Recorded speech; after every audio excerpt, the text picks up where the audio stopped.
Hello and welcome back to the Barefaced and Becoming podcast. Today is going to be a very different one. As we all know, as this podcast goes along, this is just me figuring life out. I try to be as vulnerable and real about how my life is unfolding and the chapters that I'm at. So today is going to be a little bit of a different topic. I have my Bible cracked open in front of me and we are going to get into the word. Just a little bit of a background. I am Christian. I have grown up Christian.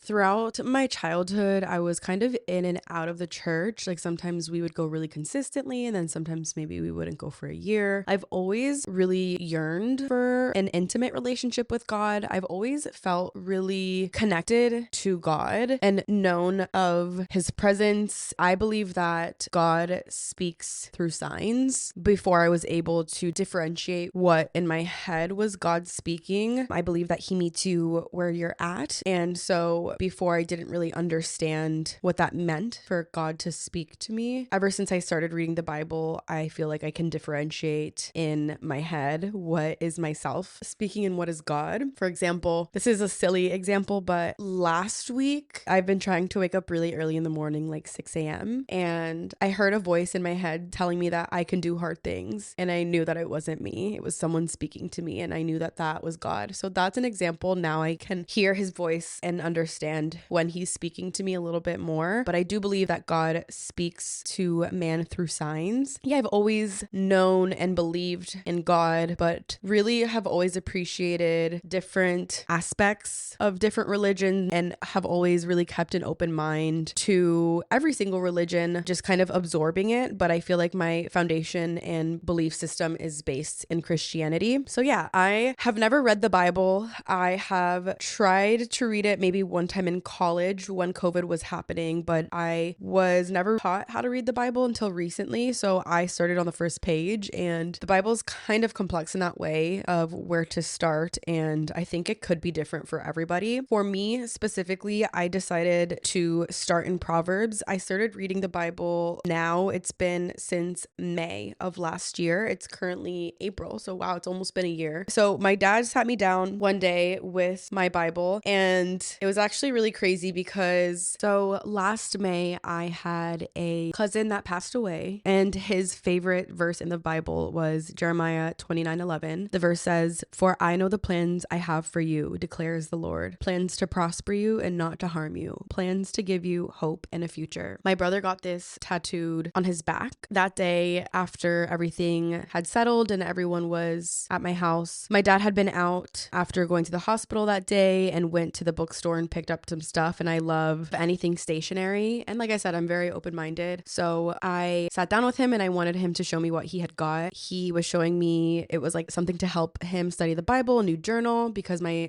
father's very religious. So then we got to sitting down. He was showing me how he organizes his Bible, and I was like, "Oh, do you want to see my Bible?" I brought it over to him, and I had gone to church with them maybe at least over 4 months prior. And while we were there, this lady, random lady, I didn't know who she was. I don't know if my parents knew who she was because it was their church, but I don't think they were friends with her. And she hands me a bookmark, and I put this bookmark in my Bible. I had kept it there ever since. And my relationship with my Bible since trying to read it, I've never made my way through it, like I said, but I kept it in my bookshelf. I would go through it every once in a while, feel inspired by it, find a verse that resonated with me, but never thoroughly read it and made an effort to understanding it the way I'm yearning for to do so now. So anyways, I'm showing him my Bible. I open my Bible, and lo and behold, the bookmark comes out of it, and the quote on it was Jeremiah 29:11. And I have goosebumps now just saying it because it was just so beautiful and divine intervention, and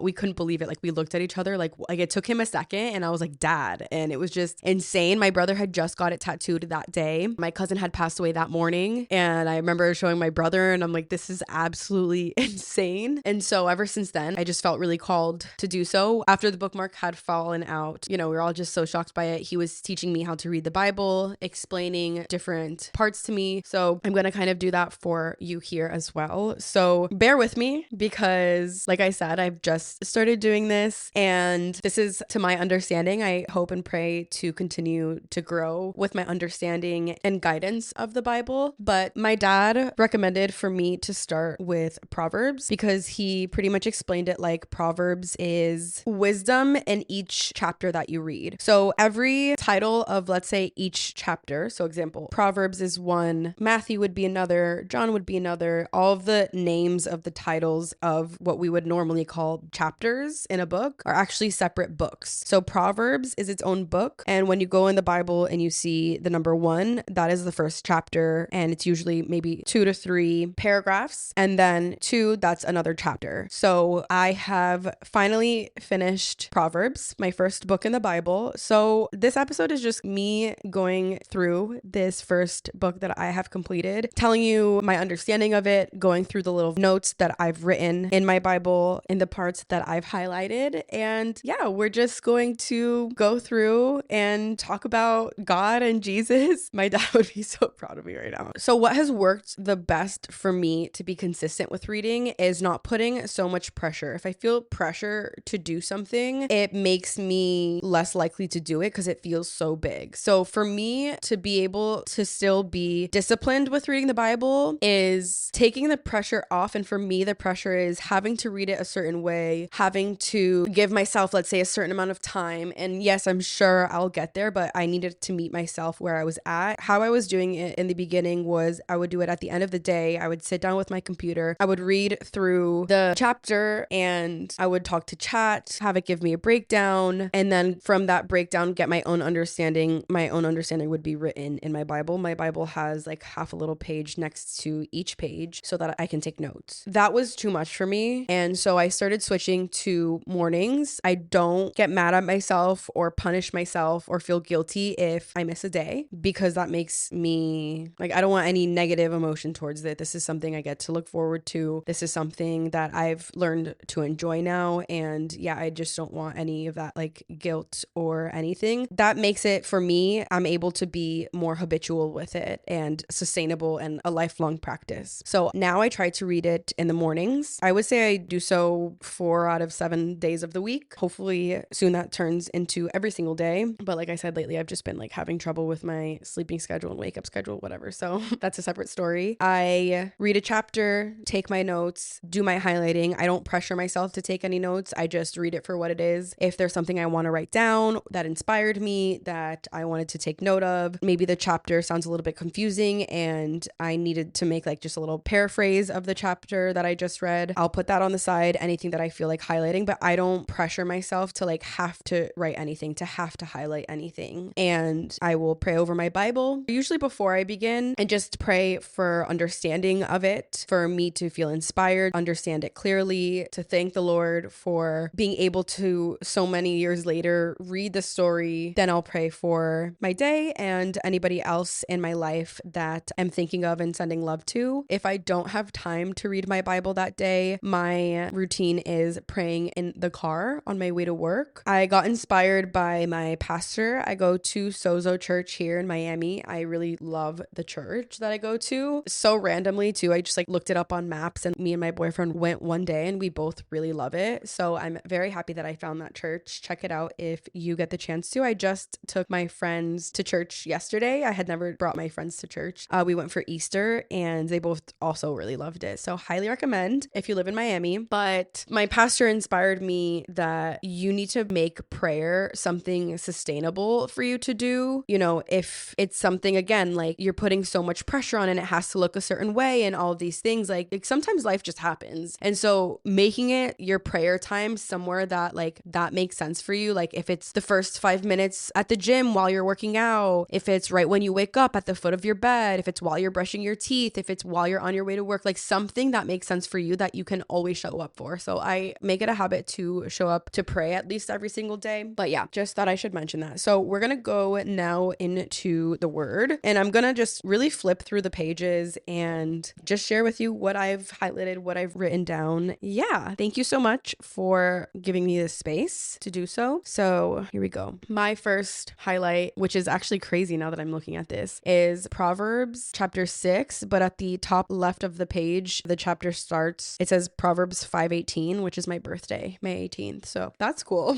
I told you, God speaks to man through signs. And chapter 6, I highlighted, there are 6 things that the the Lord hates, 7 that are an abomination to him: haughty eyes, a lying tongue, and hands that shed innocent blood, a heart that devises wicked plans, feet that make haste to run to evil, a false witness who breathes out lies, and one who sows discord among brothers. So I would say that I highlighted this because these are ways in which you are not living in alignment with what the Lord wants. Lying, being guilty of doing wrong by innocent people, a wrongful heart, looking towards evil. So I thought that that was a good one to highlight just because it's pretty simple and straightforward. So looks like in the beginning I didn't take too many notes, mostly just highlighting. So actually the first thing I wrote in this chapter was Jesus, just simply Jesus, period. I highlighted the blessings of wisdom, which is chapter 8. This is the first time that I understood that it was Jesus speaking, Jesus giving instruction. It doesn't say that, so I could be wrong, but to me, this was what I interpreted, and it was really special for me to understand that, okay, this is Jesus speaking without it saying it. Okay, so chat says not directly in the original text, but it's often understood symbolically by Christians as pointing to Jesus. So it doesn't necessarily, again, it doesn't say it, but it says many believers see it as foreshadowing Christ. So yeah, that was a special one to me because that's what I understood it as. It was cool for it not to have said it, and that's how I felt it. And I'll share with you the things that I highlighted in this chapter is the fear of the Lord is hatred of evil. So what I've come to understand, the first time I heard the fear of the Lord, I was like, that is a crazy concept. Why should we be afraid of God? Like, why would we feel like a negative, fearful type of emotion is originally what I felt, but I'll read something that I wrote a little bit later in the chapter. This is my interpretation of fear of the Lord. So I put lots of talk about fearing the Lord. My understanding is if we fear the Lord's judgment, it is a sign of respect, a humility to want to do right by his name and make him proud. So it's almost like an honor of his name. So just thought that I would say that because I think that that's actually very important. And then from chapter 8, I also highlighted those who seek me diligently find me, granting an inheritance to those who love me and filling their treasuries. When he established the heavens, I was there. When he made firm the skies above, and I was daily his delight, rejoicing before him always. Blessed are those who keep my ways, hear instruction and be wise. Blessed is the one who listens to me, for whoever finds me finds life. Again, more fear of the Lord speak. This is chapter 9. The fear of the Lord is the beginning of wisdom, and the knowledge of the Holy One is insight. Chapter 10. The memory of the righteous is a blessing, which I thought was really beautiful. Whoever walks in integrity walks securely, which I think is very important. I think integrity is one of the most important qualities for someone to have. The mouth of the righteous is a fountain of life. Love, ooh, this is a good one. I'll read the whole verse of this one because this is a half a sentence. It says, hatred stirs up strife, and this is the part I highlighted, but love covers all offenses. Woo, that's a good one.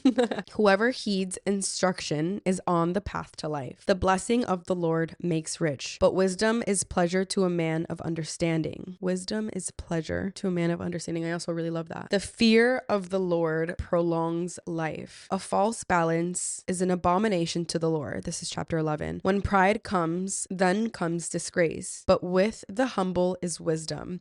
So the reason why I started in Proverbs, like I said, is because each chapter is really its own wisdom and of its own. So not only can you really pick up and bounce around however much you would like to, but for me, it was really a more digestible way to start reading the Bible because I could do one single chapter a day and really feel inspired and fulfilled by it. So this has really worked for me. Still in chapter 11, whoever belittles his neighbor lacks sense, but a man of understanding remains silent. A man who is kind benefits himself. The desire of the righteous ends only in good. One gives freely, yet grows all the richer. I think that's really a cool concept too, because the more freely and less attached that you give, you also become fulfilled by that. So by blessing others, you're blessed yourself. I just think that all of these lessons are they're life lessons and they're parts of how to lead your life, the values and morals that make you a good person and help you to be fulfilled and help you to be kind and faithful and a good friend and all those things, and it be doing right by the Lord. You're living a fulfilling life and you're being blessed and also blessing others. So I think that that's really cool about this book and the Bible. Whoever diligently seeks good seeks favor. Ooh, I like this one. This is chapter 12. Whoever loves discipline loves knowledge, but he who hates reproof is stupid. A good man obtains favor from the Lord, but a man of evil devices he condemns. An excellent wife is the crown of her husband, but she who brings shame is like rottenness to his bones. This part is cool because it's speaking on living in alignment with what I understand is your purpose. Poverty and disgrace come to him who ignores instruction, but whoever heeds reproof is honored. A desire fulfilled is sweet to the soul. Whoever walks with the wise becomes wise. The righteous has enough to satisfy his appetite, but the belly of the wicked suffers want. So I understand this to be having all that you need. I think this is something so relevant in our society, is this comparing game of wanting what other people have or putting yourself in other people's shoes and imagining how their life would be or how great their life is compared to yours. And in reality, we only have one life and we all have our own purposes in life. And it's so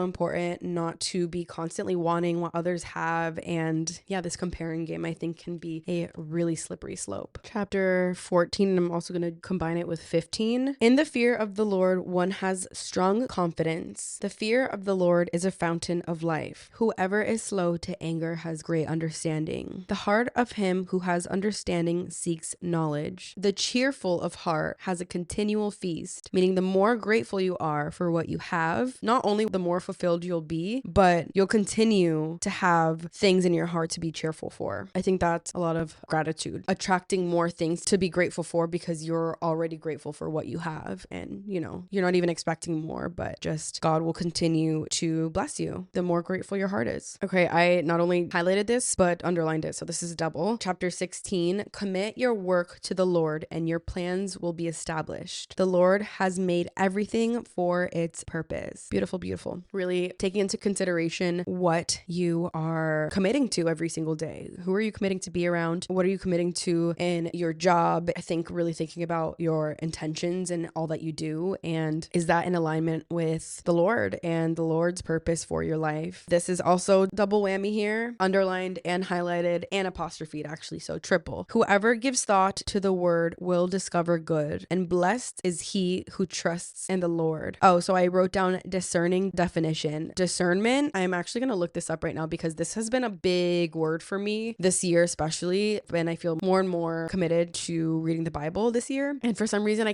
when I was starting to really want to get into it and commit to it more, this word discernment kept coming up and I had no idea what it meant, but I had a feeling. Discernment is the ability to sense, understand, and choose what is true, right, or aligned, especially when things aren't obvious. Simple definition. Discernment equals clear inner judgment, intuition, wisdom, and action. So knowing without needing proof. I actually love that word. It says discernment versus judgment. Judgment is this is good or bad about them. Discernment is this aligned for me or not? Discernment is more neutral and self-focused. So the sentence after what I triple, whoever gives thought to the word will discover good, and blessed is he who trusts in the Lord. It says the wise of heart is called discerning. So I interpreted that as being almost the definition for it. This part's cute too. Gray hair is a crown of glory. It is gained in a righteous life. Kind of a cute little, not me calling the Bible cute, but it is. It's very cute in pointing out there's an honor in aging. And I think that's really beautiful and important now. Ooh, the Lord tests heart. Yes, he does. I liked that this was in the Bible as well. I actually think that this inspired my last episode. Last episode was on friendships. Proverbs chapter 17, verse 17. A friend loves at all times. And not only underlined, highlighted, exclamation mark, but I wrote it in the side because I think that that is such a beautiful lesson and such an important part to make in the Bible. And I was so surprised to see it. So I really liked that one. And Proverbs chapter 18, I wrote on the side a lesson on active listening, growth, and learning. And it's verse 13 to 15. And it says, if one gives an answer before he hears, it is folly and shame. Let me say that again. If one gives an answer before he hears, it is his folly and shame. A man's spirit will endure sickness, but a crushed spirit who can bear? An intelligent heart acquires knowledge, and the ear of the wise seeks knowledge. So important. So important. I think it's always so important to continue to want to grow and learn. And I'm really excited to read more about that too, because I always hear about like being the best version of yourself. And so much of what what the wellness industry is really highlighting nowadays is all really from the Bible and showing up. And I've seen some things on social media kind of making this more digestible, but things like reading, laughter, exercising, eating clean, making sure you're nourishing your body, mind, soul, emotional well-being, like this is all in alignment with the word and with God and with the Bible. So I think it's really interesting and super cool when I run into quotes like that really are aligned with being the best version of yourself, and that the Bible encourages that. I think is really beautiful. Ooh, this is a really hard one. Death and life are in the power of the tongue. Ooh, that's a crazy one. I just got goosebumps. Death and life are in the power of the tongue. The power of our words. How important it is for us to speak with kindness. This verse I thought was interesting. Proverbs 19:8. Whoever gets sense loves his own soul. I thought that was interesting because I didn't expect speak of the soul to be in the Bible. So this is the first time that I had noticed it. And I thought that was pretty interesting. Okay, I just skimmed the rest of the pages. So we are going to wrap up here in what I think are really priority things to mention before we wrap up. Proverbs chapter 19, verse 21 says, "Many are the plans in the mind of a man, but it is the purpose of the Lord that will stand." Ultimately, I think that this verse is so powerful. I'm going to read it one more time. Many are the plans in the mind of a man, but it is the purpose of the Lord that will stand. So really at the end of the day, you have to trust in the Lord's purpose for your life. And sometimes that's a process. So I think,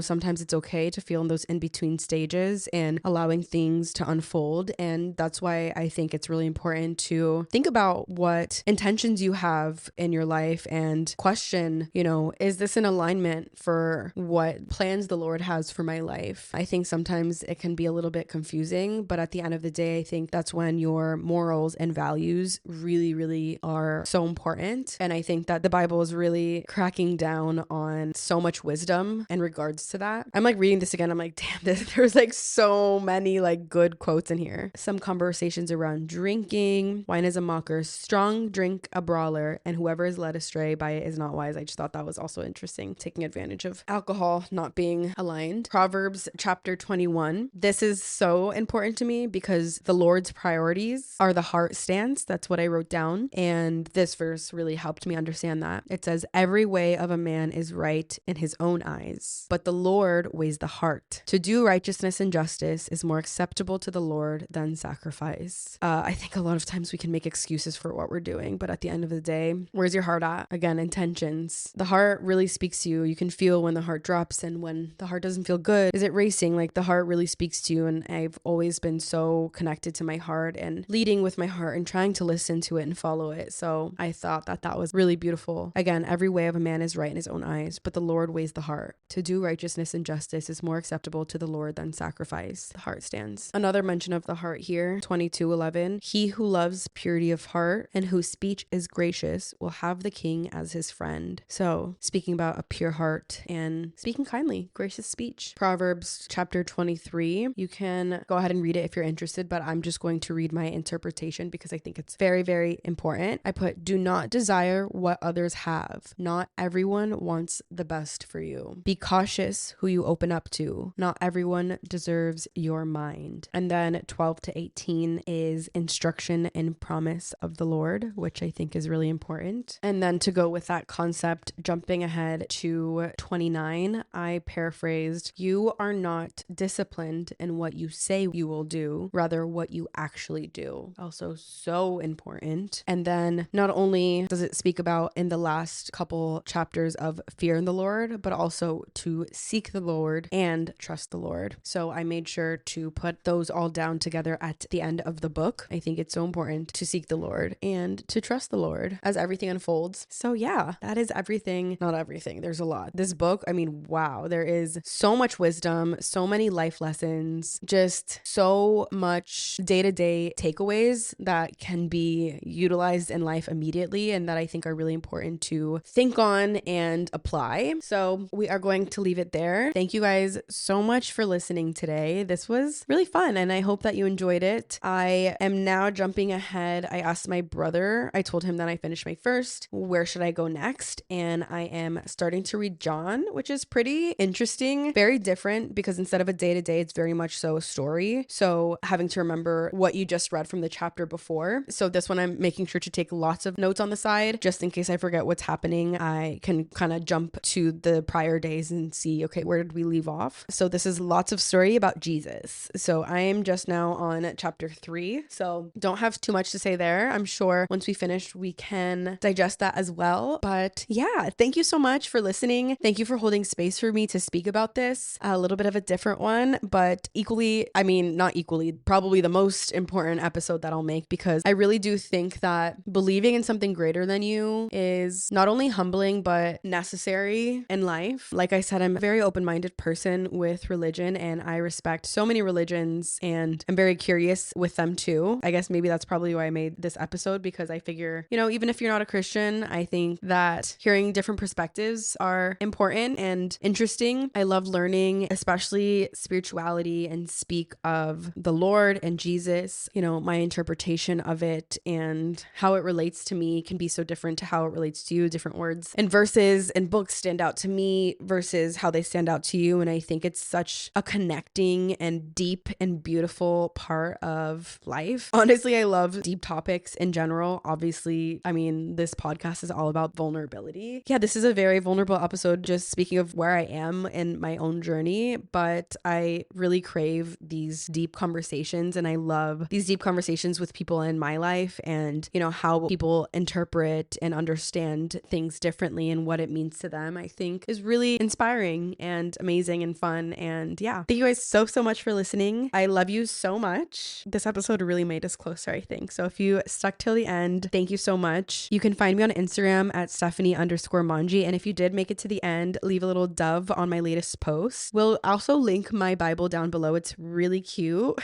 I got these bookmarks from Amazon to help me turn to the chapters easier. And there's, like I said, space to write. The version that I have is the English Standard Version. But anyways, that is all. Thank you again so much for listening and holding space for me. Love you dearly. And I will talk to you next week. Bye.